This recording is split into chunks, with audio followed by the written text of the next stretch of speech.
All right, Assalamu alaikum, everyone. This is Abdullah Moswis doing the Ramadan broadcast on News and Views here in, well, the last time I was outside, it was very chilly, Johannesburg. I'm hoping now that we're a bit later in the morning, the weather is a little better.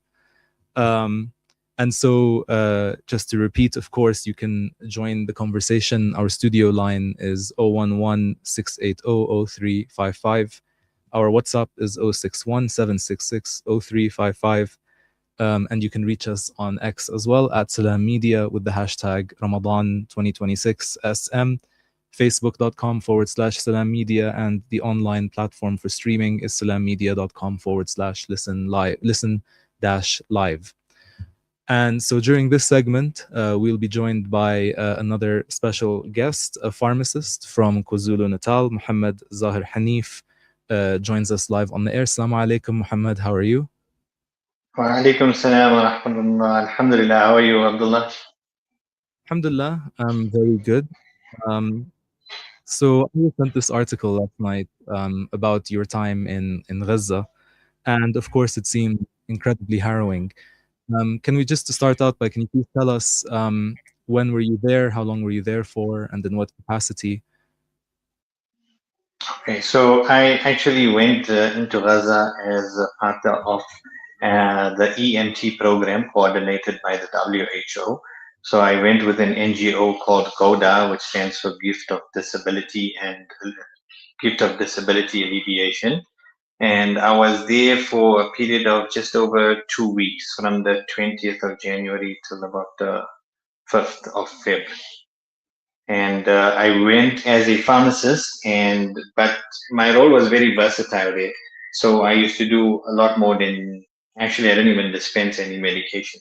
It was more like just ward rounds and Mhm. primary healthcare, chronic medicine What was management, the that situation kind of of thing. medication, if I can ask you? The resources are very, very limited there. I mean, their options are extremely limited. Like here in South Africa, we have a variety to choose from, for any condition. But there, you just have to make do with whatever is available, and just hope that it Mhm. works. Yeah, there's no changing medication because of your side effects. You just have to Mhm. stick it out. Even in terms of resources and supplies, it's the same thing. The supplies are very limited. The equipment is very old. It's damaged. And it's way past its sell by date. And in ordinary circumstances, it would be decommissioned a long time ago. But they just have to make it work. Absolutely. And I mean, we've all heard the horror stories as well, for example, of, surgeries being carried out with no anesthetic, amputations, deliveries, and I'm sure that must have been incredibly harrowing as well to deal with as a medical professional as well. So I mean, first of all, I should actually thank you and say Jazakallah for the effort that you put into being there and for offering your expertise and your time, and of course for Mm. facing immense personal risk. And unfortunately, like bomb blasts are equal opportunities in a sense. They don't discriminate against whoever happens to be in the area. And I'm sure you must have witnessed quite a bit of that when you were there in Gaza. Yeah, but Alhamdulillah, I was given the opportunity, and I'm pretty sure that it is an opportunity that a lot of people, especially in South Africa, Hmm. are trying to get. But Alhamdulillah, I was given that opportunity, and yes, it was at first scary. When you go there, and especially when you think about it in retrospect, when you hear the bombs dropping for the first time, because we don't know what that sounds like. We've never been exposed to those kind of sounds before as Hmm. ordinary South African citizens. So when you hear these things, yes, it is overwhelming and it is scary, and at that moment you are fearful, of danger, imminent danger. But to be honest with you, even they told us that eventually you do get used to the sound because it's so regular, it happens so often, and then you get used to the sound of drones continuously above your head, tanks firing, sniper shots. So all that becomes a norm. What you don't get used to is what follows afterwards, That always scared me the most, is because whenever we heard a bomb drop, we knew that there was going to now be, an influx of casualties, and that was actually a lot more scarier than hearing a bomb, hearing the bomb drop. So I wasn't actually fearful of my life at any point. When I heard the bomb drop, but after that, it was never an issue after that. Sure. Can I just it ask was you to just the repeat fear the last of one you knowing said? what I had to deal with after. Oh, okay. I said, Yeah, yeah. So sorry, it we was lost you never, for a moment. for me, it was never, yeah, it was never about, the fear of my life being in danger. It was there in the beginning, the first time I heard the bomb drop, but after that, I got pretty used to it. And the only thing I feared is what happened afterwards, whenever we heard a bomb drop. Hmm. Absolutely. And I mean, of course, those of us as well who have experienced, or even within our our bloodlines, because a lot of this trauma can also be inherited, and is not necessarily something that you must have experienced firsthand. Recognize that for many people that stays with you for a really long time. um, I was also lucky enough, perhaps about a year ago, to have met with Dr. Ghassan Abu Sitte, of course, who was a Palestinian British cosmetic surgeon who was in Gaza during the first few months of the outbreak of genocide in October 2023. And he described to us as well, and this was back in 2023, of course, so, over 2 years ago, these new technologies and these new types of bombs that he had never seen and we had never heard of, that target like entire neighborhoods at once. Recently, I also saw a news report about this type of bomb as well that effectively vaporizes, a body once it hits.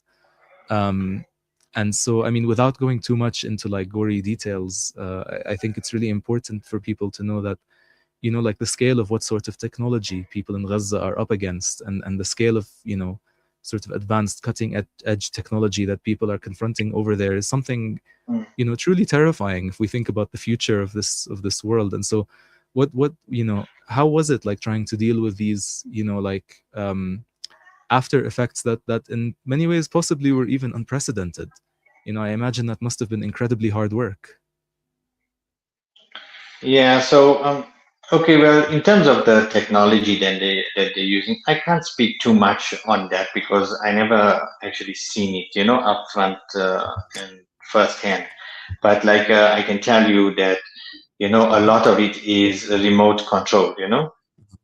So, you're going to get like your quadcopters and your drones. Those are all being operated by people that probably are sitting in coffee shops in the US or something, and uh, and the quadcopters are actually quite dangerous because those contain ammunition, and they can shoot with such precision that if they were targeting the earlobe of a 16-year-old, then they would hit it with relative accuracy, so the technology is definitely there, and you can see, like, even with the drones are consistently circulating, overhead, and I think it's more of a warning to let everyone know that, we're still here, we're still watching, and we still have authority and power, and but it never did more than that, and then there's also remote control vehicles where they send in, and those are then detonated. So, but regardless, the carnage, the devastation, it's all the same. When they come into the hospital, it's all the same. It's because you're not seeing anything else besides, patients uh, from any age group. There's no discrimination. It's like you said, it's uh, you're getting children that are coming in from small babies right up to geriatric patients, all with injuries, and not injuries as a result of, I've fallen and dislocated my hip kind of thing. No, these are gunshot wounds, limbs that have been severed, bones that have been broken, shrapnel that is now, lodged in. in the body. So these are the things that we used to, and honestly, we used to see it on a daily basis. Yeah, the only thing that varied was the patients, but the conditions and what they were coming in for uh, largely remained the same. It was mainly sniper shots. It was mainly the after effects of a blast. It was shrapnel, and it was burn victims. Burn victims were also. There was one patient that came in, and he had severe burns over 45% of his body.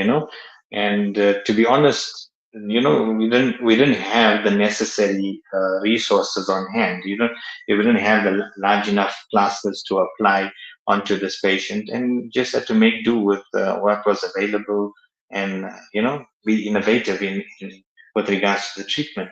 And as far as other Mhm. patients are concerned, it's like I said, there was never any discrimination based on age. So Mhm. we seen babies that were kind. There was a 2-year-old that came in with, her buttock had been, there was a large chunk of it missing. And then she also had swelling in the brain because of shrapnel that hit her. And then there was a 5-year-old that was completely paralyzed from the neck downwards because shrapnel had severed the spinal column. And Mhm. unfortunately, that child had passed on a few days, afterwards, which Mhm. also was it was relatively normal for this to happen. No, we'd see patients, and then you just happen to expect that they're not going to make it because the resources are not there, the medication is not there, and everyone is just trying their best. They're doing the best they can with what they've got. And the Mhm. locals are very, very talented and gifted at what they do. Mhm. But at the end of the day, if you don't have the proper hygiene, if you don't have the proper sterile environments, you don't have the right medication, and the proper rehabilitation, it's very difficult Mhm. to actually see a patient through until complete recovery. Mhm. Absolutely. And I mean, I think this is a good time for us to say, Allah yashfi murdana wa yarham amwatna. May Allah bring shifa for our sick and wounded. And of course, may Allah have mercy upon Um, our dead and upon our, honored shuhada. And just mm, to kind of end, Muhammad, I'm going to ask you really quickly. Of course, not all of us are medical professionals, and of course, we all want to, contribute as well to trying to, relieve, kind of the burden that the people of Gaza are facing. What advice do you have for people who want to, play a role in doing that? What would you kind of advise them very quickly just before we end?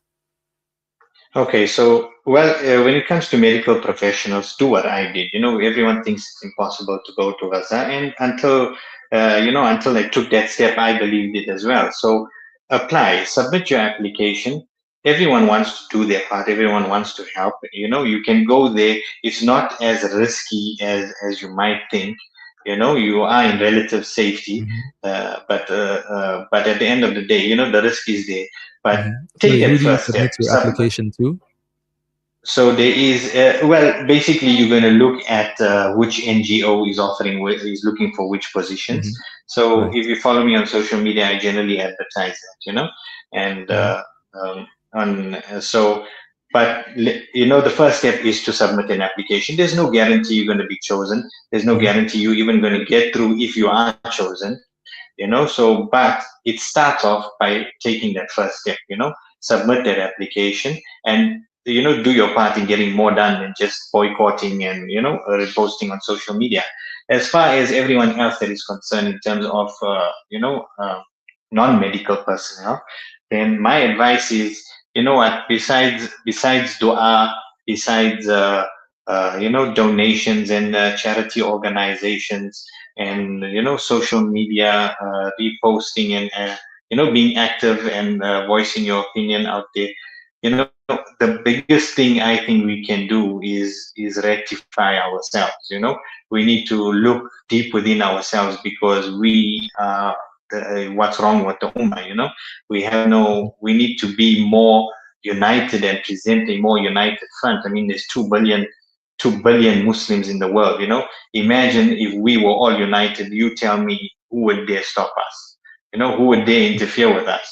The reason is that we're just not united. So if we can learn to put our differences aside and focus on what truly matters and follow Deen for what it's supposed to be, then I think, inshallah, this ummah has a fighting chance, and more so, our brothers and sisters in Gaza and Sudan and all those that are oppressed around the world, they'd have the help that they need. Mhm. Absolutely. Thank you so much, Mohammed Zahir Haniff. You are, of course, a pharmacist at Scott Street Pharmacy in Newcastle. Um, Jazakallah khair. And just before we go to ads, since you mentioned that you do post, these postings for medical professionals on your social media, do you want to tell people what your social media is so they can find them really quickly? Okay, so you can find me on Instagram. It's MZED07. That will be my Instagram handle, and majority of the time I'm posting, the vacancies and information there, as well as the projects that we are currently working on in Gaza at the moment. So you can follow it, and it's a relatively new page in terms of posting all this kind of information, since I was only active with it after my return. So just Mhm. follow there, and then you'll be able to keep up to date with everything that's going on. Amazing. Thank you. Inshallah. Jazakallah khair. Thank you as well, dear listeners. Assalamu alaikum. Mohammed Zahir Haniff will be with you again Right. after this break, listeners. Thank you very much.